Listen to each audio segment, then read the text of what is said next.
We're focusing this fall on the idea of being encouraged by a living faith. A couple of weeks ago, we had the lesson on what it means to be encouraged by being chosen by God. We're chosen by Him. We've responded to His call. Last week, we looked at some of the elements of a living faith. We're encouraged by a faith that really means something because it is alive. And this morning, we want to be looking at the lesson of encouragement because of genuine faith. Is our faith genuine? I want to set the stage. If you have your Bibles, turn to 1 Peter chapter 1, and I want to read verses 6 through 9. In all of this, you greatly rejoice, though now for a little while you may have had to suffer grief in all kinds of trials. These have come so that the proven genuineness of your faith, of greater worth than gold, which perishes even though refined by fire, it may result in praise, glory, and honor when Jesus Christ is revealed. Though you've not seen Him, you love Him. And even though you do not see Him now, you believe in Him and are filled with an inexpressible and glorious joy, for you're receiving the end of your faith, the salvation of your souls. It may be difficult for us to accept this, but Peter says that genuine faith is proven in all kinds of trials. Now, go back to the picture, David. I want to introduce you to the fact I had a genuine opportunity to meet the real Abraham Lincoln this summer. He was taller than I expected, and I don't know if that's a life-size model or not, but I came around the corner in Gettysburg. I think, there's Abraham Lincoln. I've always wanted to meet him. And I went up to him, and he's got a gentleman there who is supposed to help him. He's helping him edit his Gettysburg Address. So I added my 2 cents worth. But it was such a great experience that I could say, I have actually met the genuine Abraham Lincoln. Now, you know that's not the genuine one. And we all have questions about what's genuine. Is it real? It certainly looked real. The thing that shocked me when I went up to him, I said, man, looks like he could almost talk. I was ready to engage him in conversation, but he couldn't say anything. Have you ever been to wax museums? I mean, they're unbelievable. Looks like the people can actually talk. So let's move to the next slide. I just want you to be aware that I've met the genuine Abraham Lincoln. Genuine faith is proven by all kinds of trials. Now, we would rather that it not be that way, but life as we know it produces a bunch of trials. Agony, suffering, disappointment, discouragement. I was thinking through my mind all the things that you can list, and the list just keeps on going. The kinds of trials that we face. And when we face those kinds of trials, we have a choice. And it's real simple. And I want you to think about this, and you probably know this sort of little way of saying this, but it goes deep to the heart of our choice. When we go through all kinds of trials, I have a choice. I can either become bitter or I can become better. That's the choice.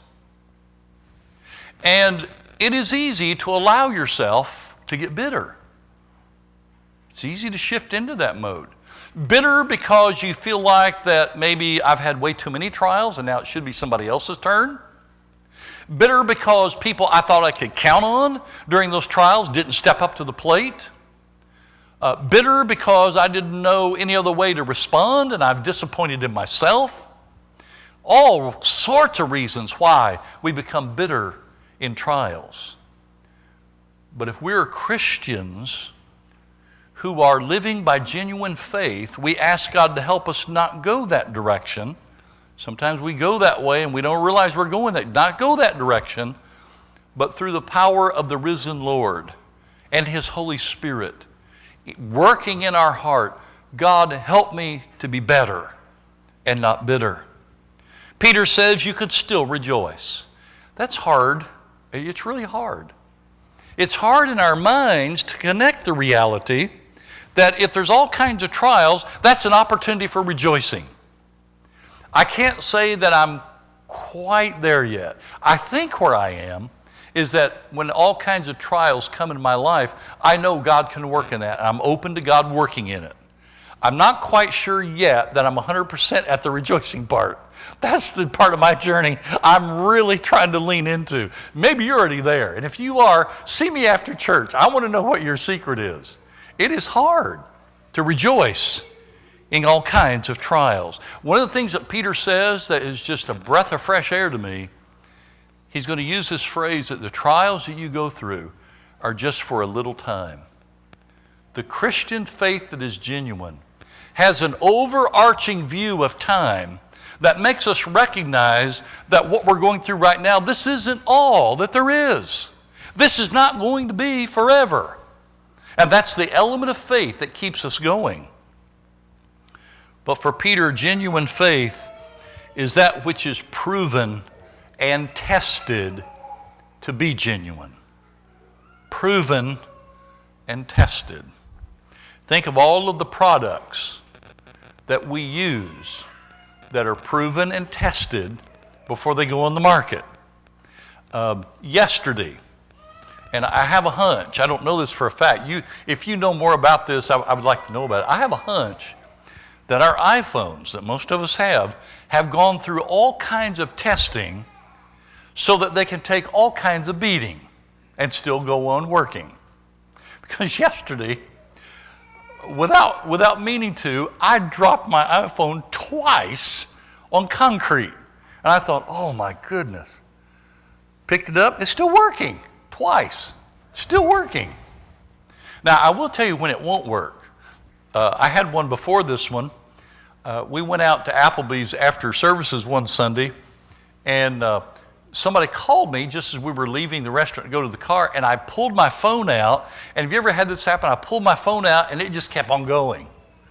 And it hit the parking lot, and just as I bent down to pick it up, a car ran over it. I mean, missed my fingers by like that. And that's why I had to a car ran over it. And I picked it up, sure enough, it was a Picasso. I mean, so there are times when it won't work. But I'm amazed at what I've heard a little bit. Some of you may, like I said, know more specifics about this. The testing and the proving they go through so that they can function. Faith is that way. Every single day that we live, I will guarantee you, at some level, we're going to have a trial. Now the question is, can I allow God to use that for my faith to become stronger and I can become better, or am I going to allow it to discourage my faith so I become bitter? I have a choice. And what I've noticed through the years is that people who get locked onto being bitter, once you're locked into that, it is so hard to come back. Doesn't mean that you can't, doesn't mean it's impossible. It's really hard though. But Peter says that genuine faith is proven and it's tested. It goes through those kind of trials for that particular purpose. Genuine faith is greater worth than gold. It's worth and value. Faith, you can't put a price on it. Faith that is genuine and tested is a faith that is worth dying for. The opposite of that is a life that is filled with little faith. It is of little worth and value. That kind of life with no faith, no genuine faith, doesn't know the value of everyday living, doesn't know the value of trials, doesn't know the value of living in view of destiny. Now, Peter does something that's interesting. He compares it with earthly values of gold and silver and those sorts of things. Yeah, gold and silver have some value. Not going to last forever, though. You can't put a price tag on your faith. You can't put a price tag on faith that's been proven genuine. You can't put a price tag on kingdom values. In Matthew chapter 13, as Jesus gives a whole chapter of these wonderful little parables about what the kingdom is about, he talks about that pearl of great price. That there's an individual who has found a treasure. He goes and buys the field, pays the price. So it's now his property. It's now his treasure. He's willing to pay for it. The kingdom of God, you can't measure it in gold and silver, but you can measure it in what you give up and what you value in your relationship to God. It's the heart. Giving up a self, giving everything over to God. Genuine faith loves the one it cannot see, Peter says. This one at first, as I was thinking through it this week, I go, what in the world? Then I thought, I know. By the grace of God and His will, in a couple months, Nancy and I are going to be grandparents. Now, all of you who are grandparents, you know how exciting it is to be a grandparent. I'm already loving that grandchild. I don't even see it. I know, supposedly it's supposed to be a granddaughter. But those of you who have anticipated children and grandchildren before they get here, you love them though you don't see them yet. And you understand that, don't you? And I was like, aha, now I get it. A little peek, I get it. Yes, I love Jesus though I haven't seen Him. Yes, I love Jesus though I don't see Him now. Yes, I love Jesus till the day I die. Because one day I will see Him. Oh, I'm looking forward to that. Are you? One day, I'm going to get to see Him. The person I haven't seen my whole life. And I've been telling people my whole life that I love Him. I don't see Him. I love Him. Haven't seen Him yet. I love Him. I will see Him. Can you tell that's an exciting thing? I hope that that's what you've got your heart wrapped up in. One day we're going to get to see Him. And this is amazing because faith is the intangible, believing in the intangible one. We can't touch Him. I've often thought that I sort of envy, I've noticed as I've studied the Gospels, I've sort of envy those who actually could go up and touch His robe. Sort of envy those who walked every day and could hear Him preach and teach. Thought, man, wouldn't that have been cool? Well, really? I mean, maybe on one level. But on the other, we're in the same boat they were. Our life is being lived in response to His teachings, giving God the glory so that one day we can all, as faithful disciples, live with Him forever. Even though I don't see Him, even though I haven't seen Him, love is present. Now, Peter's going to also go on to say, genuine faith looks forward to His coming. It forgets the past. It looks forward to the future. And faith anticipates Jesus coming. We're not going to be caught off guard when Jesus comes again. Kind of like being a parent or grandparent. You're not caught off guard. You're prepared for it. At some level. Not every aspect. At some level. But it's an event you're prepared for. Jesus coming is an event we who are Christians are preparing for. What is sort of mind-blowing is, whenever He comes back, I can't imagine how many people are going to be caught off guard. Perhaps Christian, certainly all of the non-Christians in the entire world. We who are Christian, we're anticipating His coming. We're not going to be caught off guard. And that means that hope is, and I want you to hear this definition of hope, it is expectation and anticipation fulfilled. This isn't pie in the sky, hopefully one day by and by. This is expectation and anticipation. We know because of Jesus' resurrection from the dead, it's going to be fulfilled. Genuine faith is also filled with joy. Of all of the people in the world, we here at Highland View, representative of other congregations of God's people, we as the assembled people of God are the most joyous on the face of the earth. Do you realize that?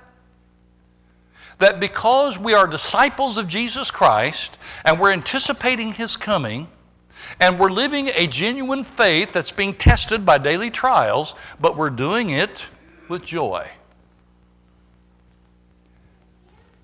A writer named Mounce claims that this was the unique aspect and element of Christianity that the ancient religions, both Roman, Greek, and all over the Mediterranean world, they didn't understand that.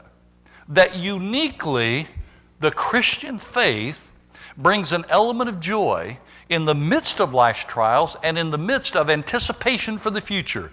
That across the board, the Christian can have joy that others don't have. That means this joy fills the heart, mind, and soul, and our entire being. Peter says it's an inexpressible joy. And I kept trying to figure out what would be a good way to share this.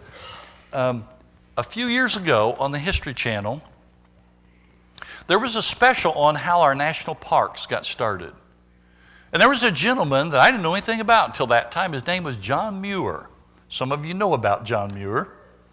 And I guess Tom Goodpasture knew about him before that, but we got to talking, and so we're starting to build up sort of our personal library on John Muir. I want to read to you just a little blurb out of the life of John Muir that I think is one of the most wonderful examples of inexpressible joy. It's the first time in his life when he was in the Sierra Nevadas, and he went to the point where he turned the corner and he saw Yosemite Falls, and he saw that whole valley. If you've ever been there, you kind of know the scene in your eye. You can see it. Listen to what he says. I was just blown away with this. He says, I came around the corner. Never before had I seen so glorious a landscape, so boundless an affluence of sublime mountain beauty. The most extravagant description I might give of this view to anyone who's not seen similar landscapes with his own eyes would not so much as hint as its grandeur and the spiritual glow that covered it. I shouted and I waved my arms and I kicked my feet up and I went crazy in a wild burst of ecstasy, so much so that the astonishment of my St. Bernard dog called Carlo, he came running up to me real quick, manifesting in his intelligent eyes a puzzled concern for what looked like to him something really ridiculous going on with me, which had the effect at that moment kind of bring me back to my senses. A brown bear, too, it would seem, had been a spectator of the show I made. And that bear apparently considered me dangerous, and he ran away fast, tumbling over the bushes and down the hill. All because of his inexpressible joy. And he says, my dog drew back, his ears depressed down as if he was afraid. He didn't know what I was going to do next. Inexpressible joy, all because he came around and saw that view of Yosemite. Maybe you've been there. Maybe you in your own life can think right now, a moment of inexpressible joy. That's what the Christian faith is about. In the midst of trials, in the midst of difficulties, in the midst of pain and agony, it's something unique about the Christian faith. A glorious joy, he says. A glorious joy. And it leaves us then, finally, with this point that genuine faith is going to result in the salvation of our souls. That's the ultimate goal of our faith. And what I'm convinced is that on every page of my New Testament, as yours, there is a sense of urgency. And my prayer is that all of us as Christians, if we've lost it, let's regain it. That this sense of urgency, Jesus is coming back. Are we ready? Is our genuine faith going to result in the salvation of our souls? Salvation from past sin. Salvation presently, that I'm enjoying this wonderful saved relationship with God. Salvation in the future, which is the ultimate salvation of our souls. We're not about playing church. That's not what this is about. If we were just playing church, I'd say, let's close the doors and go home. No, this is about genuine faith being lived right now, anticipating being with Jesus forever. And so it raises the final question with our PowerPoint. It's just a simple question. How genuine is our faith? Maybe this morning you recognize your faith is not as genuine as it needs to be. And if we can help you in any way, whether an initial step of faith for you to become a Christian and follow Jesus, maybe you're right in the midst of terrible trials and temptations and agony and pain, and you feel yourself going the direction of getting bitter, and you know that you need our help to help you go the other direction toward better, that's what we're here for. Any way that we can help assist you in your life of faith so that you end up with a genuine faith that is proven and tested to the glory of God, won't you come when we stand and sing?